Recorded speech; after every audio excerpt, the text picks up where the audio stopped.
यादव की मां का बड़ा आरोप, मेरा बेटा नशा नहीं करता था, खान सर ने बर्बाद कर दिया हमारा परिवार। नेपाल के एक होटल में संदिग्ध परिस्थितियों में मृत पाए गए प्रिंस यादव की मौत का मामला लगातार चर्चा में बना हुआ है। इसी बीच सहरसा जिले के धमसैना गांव स्थित पैतृक आवास पर जब प्रिंस यादव का शव पहुंचा तो पूरे गांव में शोक की लहर दौड़ गई। बेटे का शव देखते ही उनकी मां बेसुध हो गई और रोते बिलखते हुए अपने बेटे की मौत को साजिश का परिणाम बताया। प्रिंस यादव की मां ने उन सभी दावों को खारिज कर दिया जिसमें कहा जा रहा था कि उनके बेटे को बीमारी थी या उसने किसी दवा का सेवन किया था।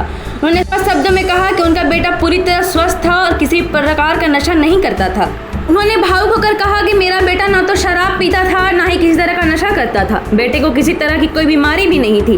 कुछ लोग कह रहे हैं कि उसने नींद की गोली खाई थी या किसी दवा का रिएक्शन हुआ था, लेकिन यह सब बात झूठ है। मेरा बेटा बिल्कुल स्वस्थ था।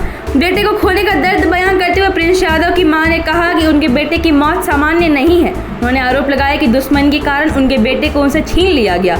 मां ने आगे कहा कि यदि मेरा बेटा बीमार होता तो परिवार की जिम्मेदारियां कैसे निभाता, उसका एक छोटा बच्चा है, अब उसका भविष्य कौन संभालेगा, हमारे परिवार का सहारा छीन लिया गया। प्रिंस यादव की मां ने अभी दावा किया कि घटना वाले दिन उन्हें अपने बेटे से बात करने नहीं दी गई। उन्होंने बताया कि सुबह करीब 10 बजे उनकी बेटे से सामान्य बातचीत हुई थी, लेकिन उसके बाद जब उन्होंने दोबारा फ़ोन किया तो वहां मौजूद लोगों ने उनसे बात नहीं कराई। उन्होंने कहा, जब मैंने भी फ़ोन किया मुझे यही बताया गया कि प्रिंस सो रहा है, उसे बुखार की दवा दी गई है।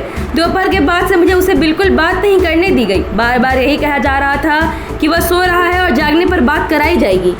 Thank you so much for watching this video. Don't forget to like, comment, share, and subscribe.